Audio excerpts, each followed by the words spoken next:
گزشتہ جمعۃ المبارک کو مسجد کے کچھ فضائل بیان ہوئے تھے۔ آج آداب و احکام کے عنوان سے کچھ احادیث آپ کی بارگاہ میں پیش کرتا ہوں۔ اللہ تعالیٰ ہمیں مساجد کے آداب و احترام کا لحاظ رکھنے کی توفیق عطا فرمائے۔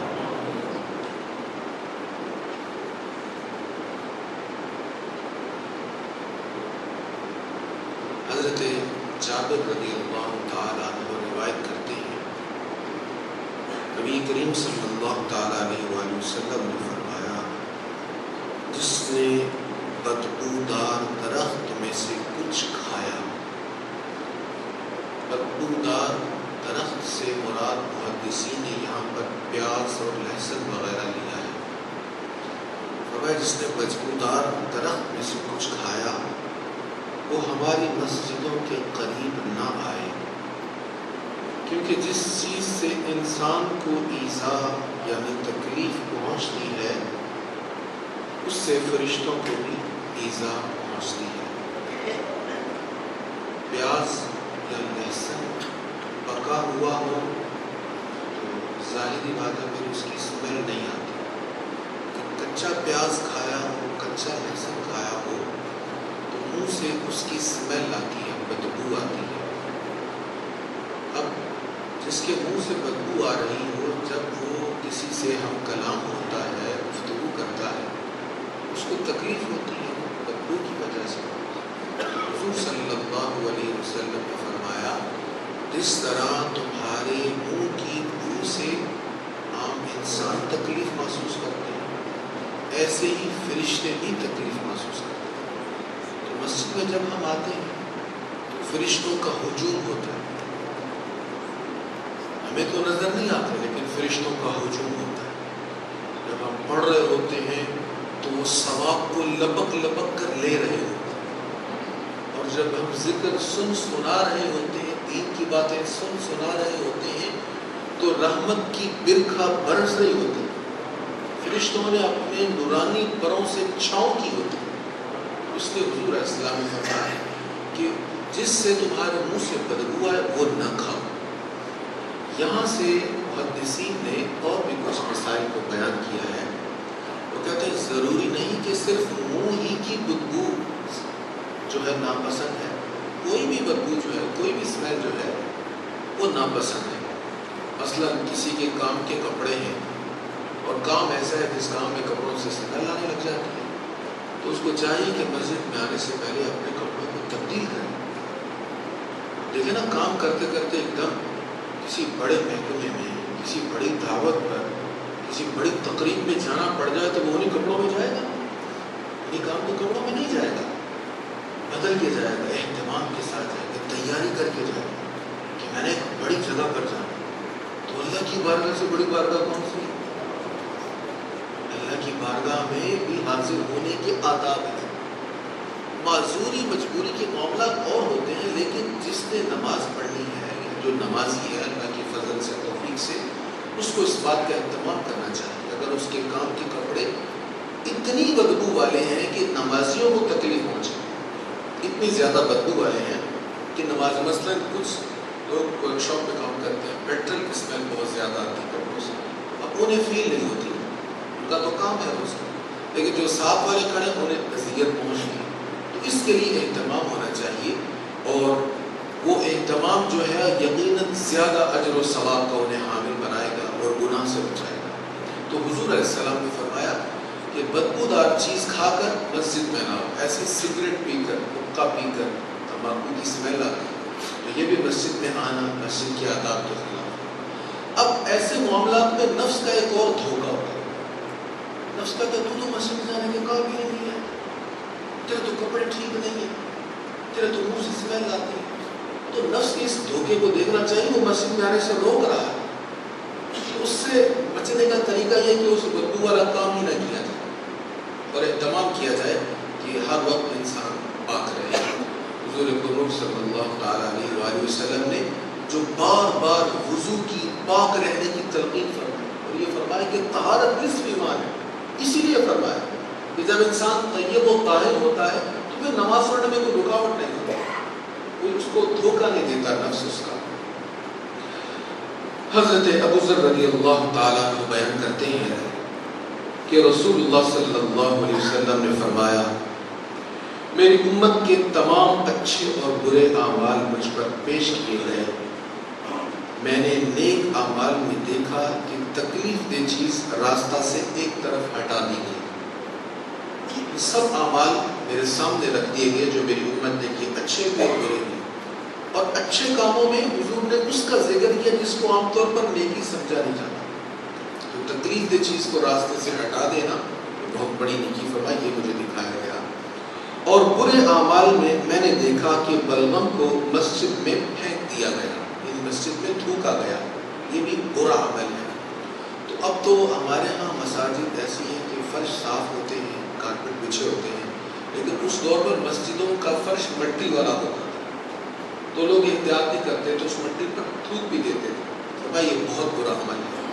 اسی سے محدثین نے بیان کیا کہ کوئی بھی ایسا کام جس میں مسجد کی صفائی کے خلاف کچھ کام ہوتا ہو، مسجد کی طہارت کے خلاف کچھ ہوتا ہو، اس سے بچنا چاہیے، یہ گناہ کا کام ہے۔ حضرت ابو ہریرہ رضی اللہ تعالیٰ عنہ بیان کرتے ہیں کہ رسول اللہ صلی اللہ تعالیٰ علیہ وآلہ وسلم نے فرمایا، جب تم کسی شخص کو مسجد میں خرید و فروخت کرتے ہوئے دیکھو تو کہو اللہ تیری تجارت میں نفع نہ دے، اور جب تم دیکھو کہ کوئی شخص اپنی گم شدہ چیز کی تلاش کے لیے مسجد میں چلا رہا ہے تو کہو اللہ تیری چیز کو واپس نہ کرے۔ اب اس حدیث سے دو مسئلے معلوم ہوئے، ایک تو مسجد میں خرید و فروخت یہ جائز نہیں ہے، اس سے تجارت میں برکت نہیں ہوتی، بے برکتی ہوتی ہے۔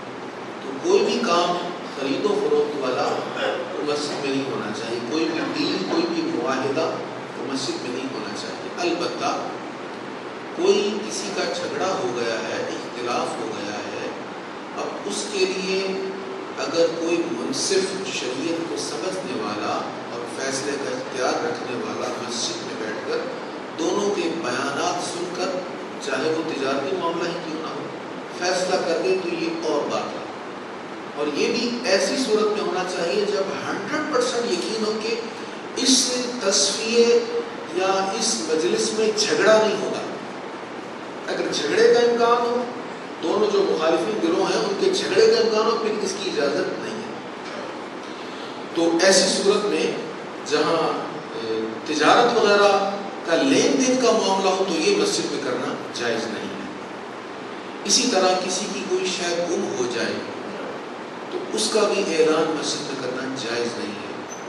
بازاروں میں کیا جائے، چوکوں میں کیا جائے، اور بھی ذرائع ہیں ان کو استعمال کیا جائے، تو مسجد کے اسپیکر کو اس کام کے لیے استعمال کرنا جائز نہیں ہے کہ جی میں یہاں سے گزر رہا تھا، میری فائل گر گئی ہے یا میرا والٹ گر گیا ہے، تو اعلان کر دیں جس کے پاس وہ پہنچا دیں، تو مسجد میں ہی کرنا جائز نہیں ہے، کیونکہ حضور کا واضح حکم آ گیا، جو اپنی گم شدہ چیز کی تلاش کے لیے مسجد میں چلا رہا ہو اس کو اللہ کرے تیری شاید نہ ملے، تو مسجد کو اس کام کے لیے استعمال کرنا ہے۔ اس کی کئی حکمتیں محدثین نے بیان کی ہیں۔ بہرحال اس کا مطلب یہ نہیں ہے کہ گم شدہ بچے کے لیے اعلان نہیں کیا جا سکتا، وہ اور بات ہے، وہ چیز نہیں ہے۔ چیز میں اور بچے میں اور انسان میں بہت بڑا فرق ہے۔ اسی طرح فوتیدگی کا اعلان وغیرہ یہ بھی اس سے مستثنا ہے۔ لیکن یہ بھی میں عرض کرتا چلوں ضمناً کہ ہمارے ہاں جو یہ رائج ہے کہ کسی کا انتقال ہوتا ہے تو ہم پہلے اعلان کرواتے ہیں کہ جی انتقال کا اعلان کرتے ہیں، جنازے کا اعلان بعد میں کیا جائے گا، یہ بھی جائز نہیں ہے، یہ بھی جائز نہیں ہے۔ دیگر مقامات پر اس کی ممانعت ہے، آج کے ہمارے مضمون میں اگرچہ وہ نہیں ہے۔ تو اس بات کی اجازت ہے کہ نماز جنازہ فلاں مقام پر اتنے بجے ادا کی جائے گی تاکہ جو لوگ شامل ہونا چاہیں ثواب کی نیت سے اس میں شامل ہو جائیں، لیکن محض فوتین کی اطلاع کے لیے یہ اعلان کرنا بھی جائز نہیں ہے۔ حضرت امام مالک رضی اللہ تعالیٰ عنہ فرماتے ہیں کہ مجھ تک یہ بات پہنچی ہے کہ حضرت سیدنا امام مالک نے اس کو مستدرک میں لکھا ہے، موطا امام مالک میں لکھا ہے آپ کہتے ہیں مجھ تک یہ بات پہنچی ہے کہ سیدنا فاروق اعظم عمر بن خطاب رضی اللہ تعالیٰ عنہ نے مسجد نبوی شریف کے قریب ایک کھلی جگہ بنوا دی تھی، ایک احاطہ تھا، بڑی ساری جگہ تھی جس کا نام بطیحہ تھا۔ آپ نے فرمایا جو آدمی پہیلیاں بچھاڑتے ڈالنا چاہتا ہو یا دنیاوی کھیل کود لعب اور فضولیات کے اشعار پڑھنا چاہتا ہو یا بلند آواز سے دنیاوی گفتگو کرنا چاہتا ہو، وہ اس کھلی جگہ میں چلا جائے۔ تو فاروق اعظم کا طرز عمل کیا تھا؟ مسجد میں بجھارتیں ڈالنا، پہیلیاں ڈالنا، اشعار فضول پڑھنا اور اونچی آواز سے شور کرنا، اسے سختی سے منع کرتے ہیں۔ ہاں وہ شعر جس میں کوئی حکمت کی بات ہو، تعریف مصطفیٰ ہو، اللہ تعالیٰ کی تعریف ہو، وہ تو سرکار کریم علیہ السلام نے خود سنے ہیں مسجد میں بیٹھ کر۔ صحابہ کی محفلیں ہوئی ہیں اور یہ صحابہ کا طرز تھا، معمول تھا، تو وہ جائز ہے، لیکن دنیاوی اشعار یہ مسجد میں جائز نہیں۔ بجھارتیں، پہیلیاں ڈالنا اور دنیاوی گفتگو کرنا یہ مسجد میں جائز نہیں، یہ بھی مسجد کے آداب کے خلاف ہے۔ کوئی فقہی مسئلہ، کوئی شرعی مسئلہ، اس کا سوال کرنا لوگوں سے کہ لوگوں کا ذہن غور کرے اس پر اور توجہ زیادہ ہو جائے، یہ ایک الگ بات ہے، اور محض اپنی انجوائمنٹ کے لیے پہیلیاں بجھارتیں ڈالنا یہ مسجد میں جائز نہیں ہے۔ حضرت حسن بیان کرتے ہیں کہ رسول اللہ صلی اللہ تعالیٰ علیہ وآلہ وسلم نے فرمایا لوگوں پر ایک ایسا زمانہ آئے گا کہ وہ مسجد میں دنیاوی باتیں کریں گے، فرمایا تم ان کے پاس نہ بیٹھنا۔ یہ نہیں فرمایا کہ ان کو کتنا گناہ ہوگا، فرمایا تم ان کے پاس نہ بیٹھنا۔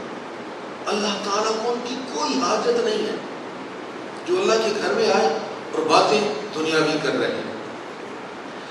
حضرت سیدنا معاذ بن جبل رضی اللہ تعالیٰ عنہ بیان کرتے ہیں کہ نبی کریم صلی اللہ تعالیٰ علیہ وآلہ وسلم نے فرمایا اپنے بچوں کو اور اپنی لڑائی جھگڑوں کو اور اپنی حدود کے نفاذ کو اور اپنی خرید و فروخت کو اپنی مسجدوں سے دور رکھو، اور جمعہ کے دنوں میں مسجدوں میں کثرت سے جمع ہو اور اپنی مسجدوں کے دروازوں پر وضو کی جگہیں بناؤ۔ اب یہاں سے اس حدیث سے کئی مسائل معلوم ہو رہے ہیں۔ ایک تو بچوں سے مسجدوں کو دور رکھو۔ اب ہمارے ہاں ایک بڑا اچھا خیال ہے اور ٹھیک ہے یہ خیال کہ بچوں کو ابھی سے مسجد میں لے جانے کی ترغیب دلائیں اور مسجد کے ساتھ ابھی سے ناطہ جوڑ دیں تاکہ ان کے لیے آگے جا کر مشکل نہ ہو۔ تو یہ سوچ اچھی ہے، قابل پذیرائی ہے، لیکن ایسے بچے جو پیمپرس نیپی وغیرہ لگاتے ہیں ان کو تو مسجد میں نہیں لایا جا سکتا، کیونکہ وہ کسی بھی وقت وہ پیشاب وغیرہ کر سکتے ہیں۔ تو اگرچہ وہ مسجد میں نہیں گرے گا لیکن وہ ہے تو مسجد کے اندر ہی اس کو لایا گیا، تو یہ جائز نہیں ہے۔ یا وہ بچے جو ہم نماز پڑھ رہے ہوں تو وہ شور کرنے لگ جائیں تو ان کو بھی مسجد میں لانے کی اجازت نہیں ہے۔ یا وہ بچے جن کو نماز پڑھنا ہی نہیں آتی، جو دیکھ دیکھ کر سجدہ کریں گے کھیل کود والے انداز میں، تو ایسے بچوں کو مسجد میں لانے کی اجازت نہیں ہے۔ اس حدیث کی روح سے واضح طور پر سرکار کریم علیہ الصلوۃ والتسلیم نے منع فرمایا۔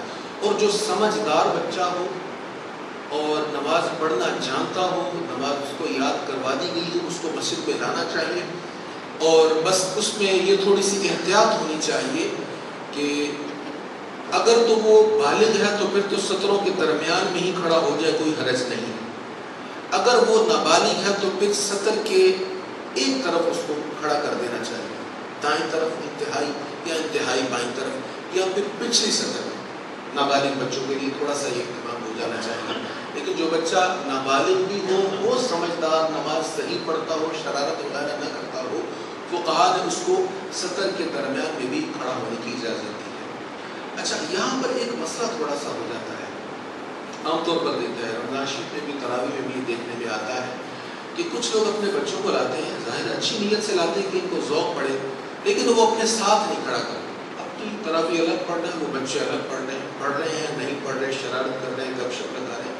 تو اس میں جو لا رہا ہے بچوں کو ساتھ، وہ اس نیت سے لا رہا ہے کہ میں اس کو دین کا ذوق تو، لیکن مسجد میں لا کر اگر لاپرواہ ہو جائے گا تو پھر اس کی صحیح تربیت بھی نہیں ہو پائے گی اور یقیناً دوسرے نمازیوں کو بھی اس سے تکلیف پہنچے گی. لہٰذا جو سمجھدار بچے کو مسجد میں لاتا ہے اس کو ان چیزوں کا خیال کرنا چاہیے.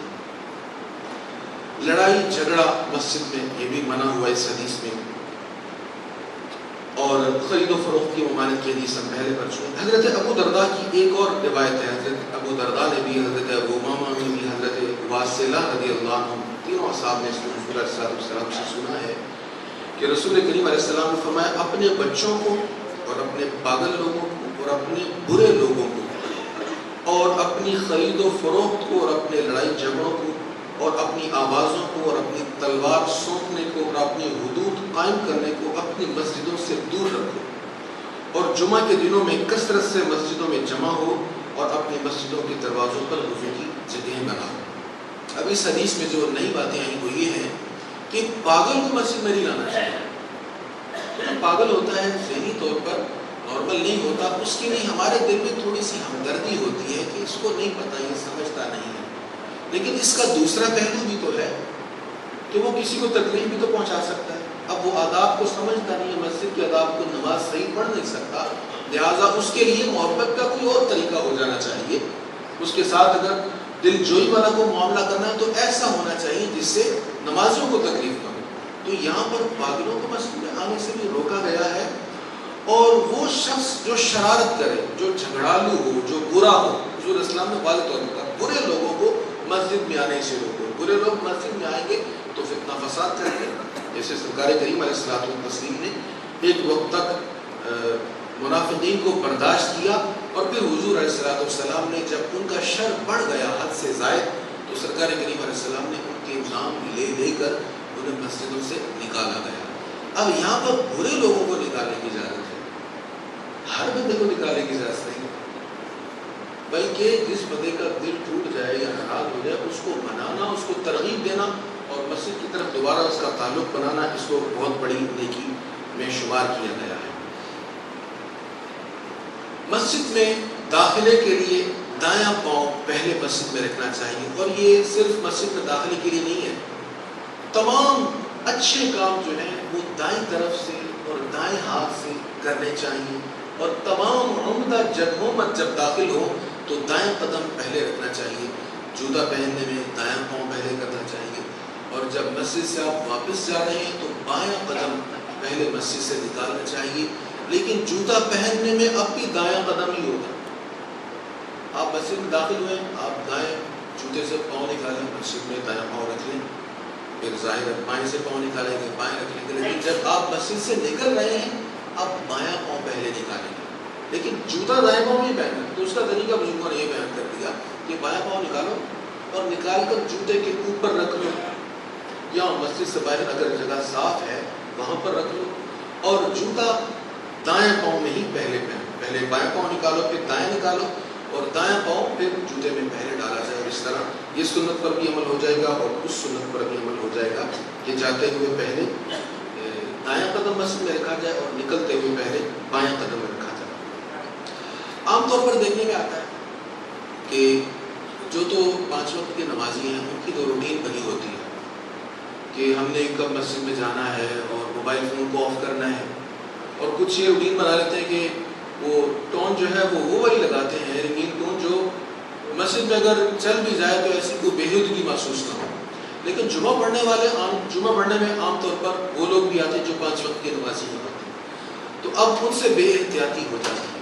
تو اس میں ایک تو شرعی اجازت ہے کہ اگر کسی کی وہ بیل بج گئی ہے تو ظاہر ہے دوسروں کو تکلیف تو ہوگی, تو دوسروں کو بھی تکلیف ہو رہی, وہ بھی شرمندگی محسوس تو کر رہا ہے. تو اگر بیل بج گئی ہے تو عمل قلیل سے اس کو بند کرنا چاہیے گا. عمل قلیل کیا ہے؟ جیب میں موبائل, تو سائڈ پر یا سامنے بٹن ہے, تو آپ اگر بٹن پریس کر دیں گے تو کال اٹینڈ ہو جائے گی, یا سائڈ والا بٹن پریس کر دیں گے تو کال اٹینڈ ہو جائے گی, یا بیل بند ہو جائے گی. تو اتنا کرنا جائز ہے. یہ ٹھیک نہیں کہ جیب سے موبائل نکالا جائے اور دیکھ کر اس کو چیک کر کے پھر اس کو بند کیا جائے, یہ جائز نہیں. عمل قلیل سے اگر بند کیا جا سکتا ہو تو وہ کرنا چاہیے. اب یہاں دیگر نمازی کے لیے بھی حضور علیہ الصلوۃ والتسلیم کی حدیث پاک ہماری رہنمائی کر رہی ہے. اگر کوئی بھول گیا ہے, کسی سے یہ ہو گیا ہے, تو نماز کے بعد اس سے ناراضگی نہیں کرنی چاہیے، اس کو ڈانٹنا نہیں چاہیے. پتہ نہیں پہلی بار آیا ہے تو اس کا دل ٹوٹ جائے گا. اس کی انسلٹ تو اس کو فیل ہو رہی ہے، ہر سلیم طبع فیل کرے گا، محسوس کرے گا یار میری وجہ سے دوسروں کو تکلیف ہو رہی ہے. وہ تو پہلے فیل کر رہا ہے. اب آپ نماز کے بعد اس کو ڈانٹنا شروع کر دیں گے، وہ تو شاید دوبارہ مسجد میں آئے گی. اب اس میں ایک بڑی زبردست حدیث ہمارے حضرت معاویہ بن حکم سلمہ روایت کرتے ہیں کہ میں رسول اللہ صلی اللہ علیہ وسلم کے ہمراہ نماز پڑھ رہا تھا کہ جماعت میں سے ایک آدمی کو چھینک آ گئی.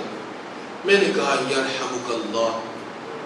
جب کسی کو چھینک آئے تو چھینکنے والے کو چاہیے کہ الحمدللہ، اور جو پاس مسلمان بیٹھے ان کو چاہیے وہ کہیں یرحمک اللہ. اب نماز کے دوران تو نہیں کہنا چاہیے، یہ تو نماز کے علاوہ کہنا چاہیے، نماز میں تو گفتگو نہیں کرنی چاہیے. اب کہتے ہیں میں نے اونچی آواز سے کہہ دیا یرحمک اللہ. نمازی نے مجھے گھور گھور کر دیکھنا شروع کر دیا کہ یہ دیکھو نماز میں بول رہا ہے. میں نے کہا ہائے میری ماں مجھے نہ پائے، تمہیں کیا ہو میری طرف دیکھ رہے ہو. اب پہلے یرحمک اللہ کا تھا، مزید گفتگو کر دی، بھائی میری طرف کیوں ایسے دیکھ رہے؟ حالت نماز میں یہ باتیں کر رہے ہیں.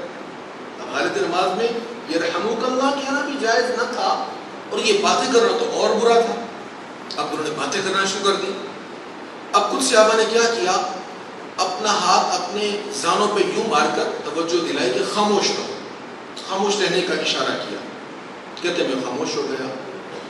کہتے رسول اللہ صلی اللہ تعالیٰ علیہ وآلہ وسلم نے سلام پھیرا.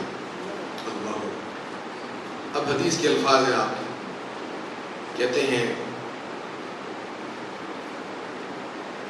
کہ میرے ماں باپ آپ پر فدا ہوں، میں نے آپ سے پہلے اور آپ کے بعد آپ جیسا حسن تعلیم والا کسی کو نہیں پایا.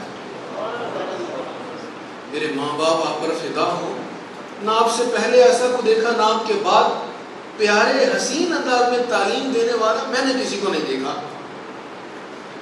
اللہ کی قسم آپ نے نہ مجھے جھڑکا، نہ مارا، نہ ہی برا بھلا کہا، بلکہ فرمایا اس نماز میں دنیاوی کلام جائز نہیں ہے. بڑے حسین انداز میں حضور علیہ السلام نے فرمایا. یہ تسبیح و تکبیر اور قراءت قرآن ہے، یہ جیسا رسول اللہ صلی اللہ تعالیٰ علیہ وآلہ وسلم نے مجھے فرمایا. میں نے پھر عرض کی یا رسول اللہ میں زمانہ جاہلیت کے قریب کا انسان ہوں، یعنی میں جاہل آدمی، مجھے نہیں پتا، میں زمانہ جاہلیت کے قریب کا انسان ہوں اور اللہ تعالیٰ اسلام کو لے آیا اور مجھے ان باتوں کا نہیں پتا تھا. ہم تو کاہنوں کے پاس جاتے ہیں. آپ نے فرمایا ان کے پاس نہ جایا کرو. اب یہاں سے سرکار کریم علیہ السلام کی حدیث سے ہمیں پتہ چل گیا کہ اگر کسی سے کچھ غلطی ہو جائے تو پھر اس کے ساتھ محبت والا معاملہ ہونا چاہیے. ہم میں کیا ہوتا ہے، اگر کسی نے نماز میں کچھ غلط کام کر دیا یا غلط حرکت کر دی یا نیت باندھتے ہوئے کچھ ایسا غلط کر لیا جو ہمیں پتہ ہے کہ شرعاً جائز نہیں ہے، تو ہمارا اس کو اس کی غلطی سے متنبع کرنا یا غلطی سمجھانے کا انداز ایسا نہیں ہوتا کہ اس کے دل میں بات اترے، بلکہ ایسا ہوتا ہے جس میں اس کو احساس دلا دیتا تمہیں اتنا بھی نہیں پتا، اتنے بڑے تم ہو گئے ہو، اتنے بڑے بزنس مین ہو، اتنے بڑے ایسے ہو، تو تمہیں یہ بھی نہیں خبر. تو سرکار کریم علیہ الصلوۃ والتسلیم کے طریقہ کے یہ خلاف ہے. آپ جب بھی کسی کو کسی غلطی کی پر تنبیہ کرتے یا ٹوکتے تو محبت والے معاملہ کے ساتھ آپ اس کو متوجہ کیا کرتے تھے.